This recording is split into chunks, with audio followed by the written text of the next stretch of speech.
Assalamualaikum warahmatullahi wabarakatuh. Jumpa lagi bersama saya Upias Maradana dalam program Untuk Perubahan Indonesia, UPISO. UPISO tayang di kanal YouTube UPISO, kabar video dan jaringan kabar grup Indonesia Network. Pemirsa UPISO, tim UPISO saat ini akan berbincang dengan salah seorang komunikolog Indonesia yang di Indonesia itu hanya berjumlah sekitar 6 orang. Beliau sudah berada di samping kiri saya. Assalamualaikum, Pak Hasrullah. Waalaikumsalam. Sehat-sehat? Sehat, alhamdulillah. Alhamdulillah. Jadi, Dr. Hasrullah ini adalah salah satu members dari Komunikolog Indonesia yang berasal dari UNHAS.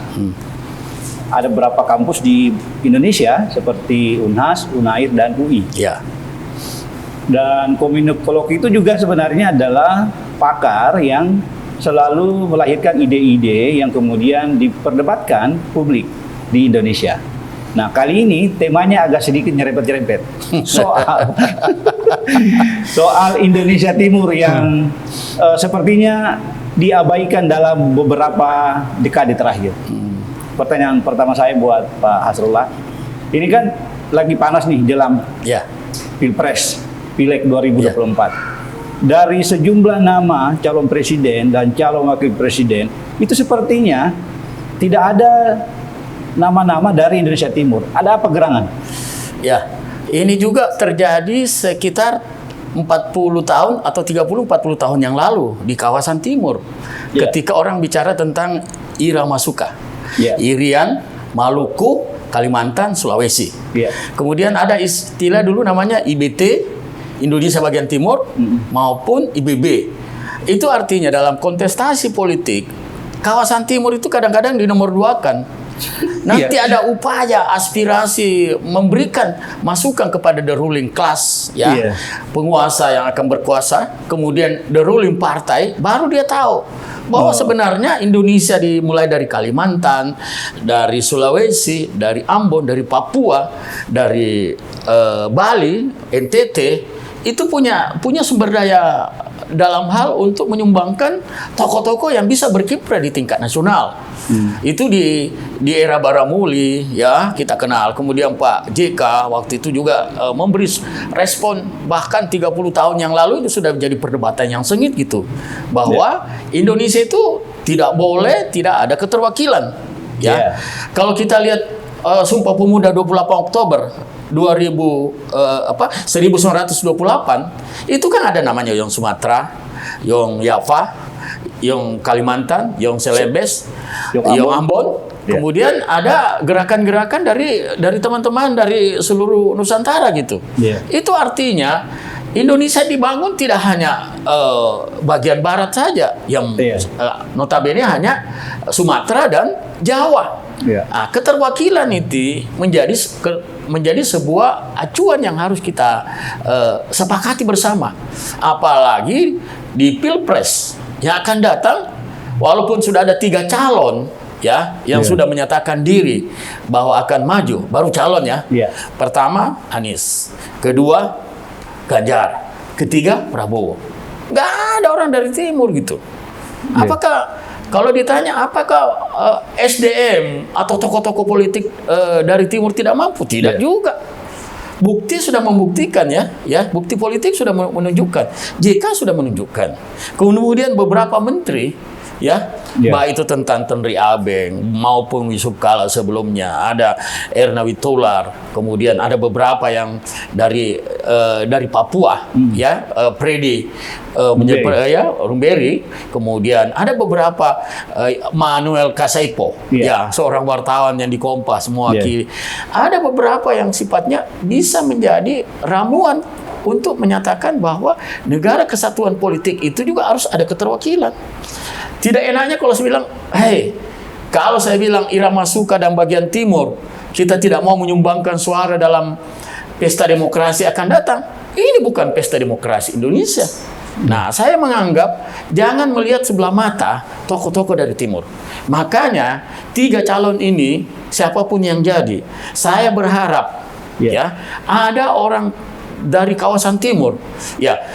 Tentu ada beberapa klasifikasi. Sekarang yang sudah muncul, umpamanya di media sudah disebut Nazarudin. Imam besar. Imam besar. Kemudian yang kedua Pak Sahrul. Ya, Ketiga Amran Sulaiman. Yang terakhir ini separuh Jawa Timur, bagian timur, kemudian seperti Hopipa, Indar Parawansa. Ya. Ini kan belum lagi yang lain. Ya. Kemudian yang di Nasdem, ya, ada di Nasdem, ada di Demokrat. Itu ada beberapa orang dari sini yang punya kapasitas untuk menjadi seorang, apakah dia presiden ataukah calon wakil presiden. Nanti sebentar kalau selesai kesepakatan itu, keterwakilan ini perlu menjadi sebuah masukan. Itu yang saya katakan tadi. Pemilik partai hati-hati, ya, tidak melihat timur ini. Ya, Yeah. Kalau kami bersatu, Yeah. wah, untung ada namanya TNI, NKRI harga mati. Yeah. Ya, ini juga harus kita pertimbangkan. Tapi namanya negara kesatuan, keterwakilan politik itu menjadi sebuah nilai jual, nilai tawar. Kalau dikatakan sumber daya manusianya tidak mumpuni, saya kira tidak Atau masuk juga akal. mungkin Pak Asrullah, kira-kira para politisi ini menganggap Indonesia Timur itu dalam tanda kutip tidak diperhitungkan karena dari segi populasi, jumlah pemilih misalnya. Itu kemudian dianggap bahwa sudahlah, kalau ingin menjadi presiden dan calon presiden cukup dari Jawa ke Jawa misalnya, nggak usah ke Timur. Kalau suara dari Timur saja itu dari seluruh itu tinggal satu provinsi di Jawa misalnya. Ya. Itu kira-kira. Tapi dari segi geopolitik, isu ini kan sebenarnya akan menjadi isu yang sangat panas. Nah, kira-kira apa yang harus dilakukan oleh masyarakat Indonesia Timur di dalam memperjuangkan hak geopolitiknya itu? Jadi yang harus disampaikan ini, terutama teman-teman yang di DPR dulu ya. Ya. DPR ini kan punya suara, fungsi menyuarakan pendapat rakyat ya, terutama kawasan dari Kalimantan, kemudian Sulawesi, Ambon, kemudian Papua, NTT, Bali. Ini harus bicara dong, bahwa kami ini bukan warga negara kelas 2. Ya, bisa saja mungkin dianggap mohon maaf ya, bisa saja warga di Indonesia Timur itu dari segi politik itu dianggap warga negara kelas 2 karena memang selalu di urutan kedua. Ya. Iya, tapi namanya kita kan tahu. Ya. Jadi keterwakilan itu adalah ada wakil kita. Ya. Wakil itu ya termasuk wakil presiden. Apakah wakil Menko atau wakil menteri, itu juga harus kita, namanya pemerataan. Saya harus beritahu kepada the ruling class dan the ruling partai. Kami jangan dieksploitasi saja. Kita punya tambang yang ada di Sulawesi, ada di Ambon, ada di Papua, ya, ada di Kalimantan. Yang paling, ya maaf ya, memprihatinkan tanda kutip. Kemarin orang Kalimantan, ya, tidak ada pun satu jadi menteri. Ini bisa saya bayangkan, hanya sampai di wakil menteri. Sementara mau dijadikan pusat ibu kota. Nah, keterwakilan politik itu tidak muncul gitu. Nah, sudah momennya di 2024-25 ini para wakil rakyat dan politisi maupun pemburu kekuasaan, tanda kutip ya, pemburu kekuasaan harus memperhatikan geopolitik yang tadi disampaikan. Karena kalau tidak, keterwakilan ini akan menjadi sebuah hal yang rawan. Ya, apalagi kalau orang bicara tentang negara kesatuan Republik Indonesia. Kita ini berbeda-beda. Tapi kalau perbedaan ini tidak dirawat, sekali lagi, kalau perbedaan tidak dirawat dalam bingkai politik, keterwakilan, itu bisa saja terjadi pecahan-pecahan, pemberontakan akan muncul kembali gitu. Ya, tidak seperti memang di tahun 60-an, 50-an, tapi letupan-letupan politik itu akan bisa muncul sewaktu-waktu. Menurut analisa Pak Hasrullah, apakah bisa menimbulkan letupan-letupan itu?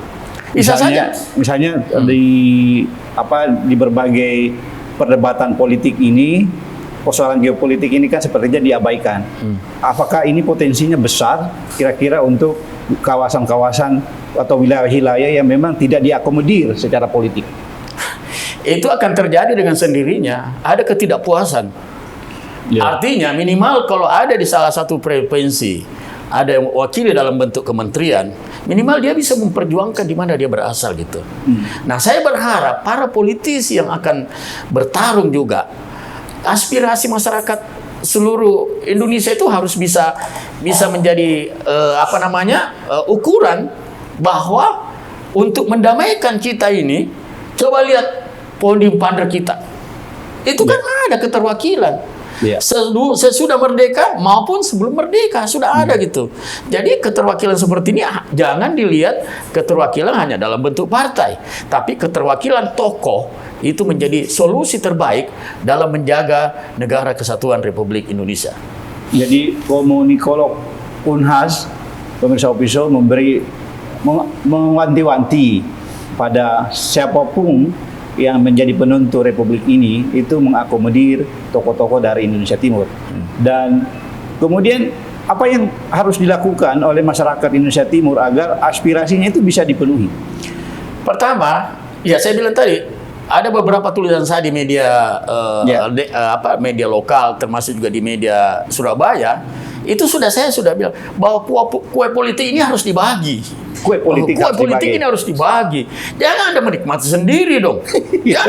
Artinya kalau sebuah republik ini bisa diberikan pemerataan pembangunan, tidak hanya dalam fisik, tidak hanya infrastruktur, tidak hanya jalan tol, tapi keterwakilan tokoh. Itu jadi, menjadi sebenarnya apa yang dilakukan oleh pemerintah saat ini tidak cukup dengan hanya membangun jalan, membangun tol, membangun sarana prasarana. Tidak cukup. Kenapa? Ini kan aspirasi. Kalau sumber daya manusia dikembangkan dalam untuk menjadi, sudah ada buktinya. Ya, Hamzah Has dari Kalimantan Selatan kalau tidak salah ya. Kemudian dari Sulawesi Selatan. Ya. Kemudian mungkin teman-teman untuk mengakomodir yang terjadi di Papua. Sekarang kan Papua hampir juga punya keterwakilan, walaupun itu hanya dalam bentuk wakil menteri, ya. Tapi kita berharap kue politik ini dibahagi dong, ya. Jangan hanya karena berburu kursi presiden melupakan euforia kemenangan yang sifatnya hanya sentrifugal, itu akan membahayakan kehidupan berbangsa dan bernegara. Orang tidak peduli. Bagaimana kalau ada orang yang tokoh di daerah tidak terwakili? Tentu ada isu-isu yang bisa menyebabkan disintegrasi bisa saja terjadi. Minimal ada letupan-letupan di daerah, konflik-konflik kecil itu.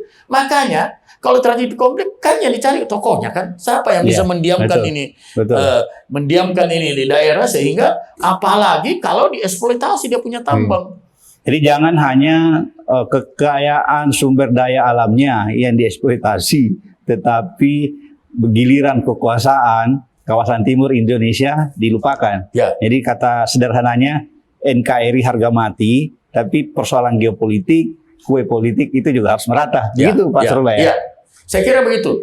Jadi kita ini kan sudah merdeka sudah lebih 70 tahun gitu. Harus tahu lah. Artinya kita tahu bahwa di luar Jawa itu agak susah untuk menjadi presiden. Tapi jangan dilihat itu, lihat kapasitasnya. Tapi Habibie sudah membuktikan. Habibie sudah membuktikan kalau itu.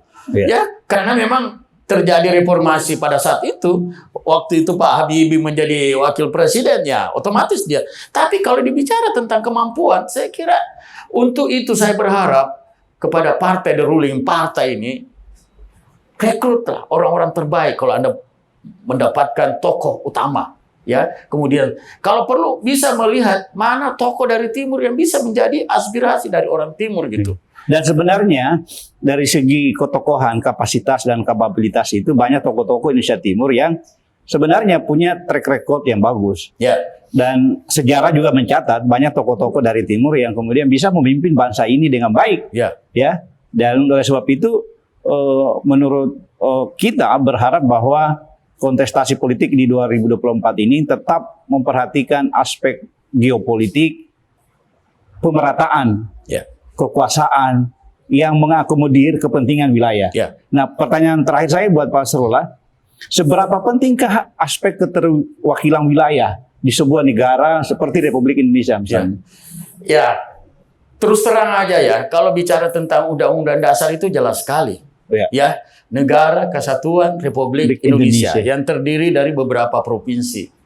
Ini artinya kita berharap orang-orang yang memang pantas, pantas. Oke lah kalau sudah ada calon presiden, sudah ada 3 orang. Coba kita lirik sebagai pemerataan. Kenapa selalu kita katakan pemerataan? Bukan saja pemerataan, keadilan politik. Pemerataan dan keadilan politik. Artinya kan kita sudah bisa bicarakan. bahwa kalau ada partai yang menyatakan bahwa saya akan mencalonkan, ya, apakah itu nomor 1, nomor 2, nomor 3, legalitas keterwakilan itu, saya kira, ya siapapun, apakah nomor 1, nomor 2, nomor 3, ada dari timur, dan tokoh-tokoh itu sudah mulai muncul, seharusnya ditangkap sebagai momen politik untuk melakukan sebuah politik kebangsaan yang di dalamnya itu adalah Bhinneka Tunggal Ika. Artinya berasal dari beberapa daerah, tapi satu dalam pemerintahan, sehingga apa yang terjadi?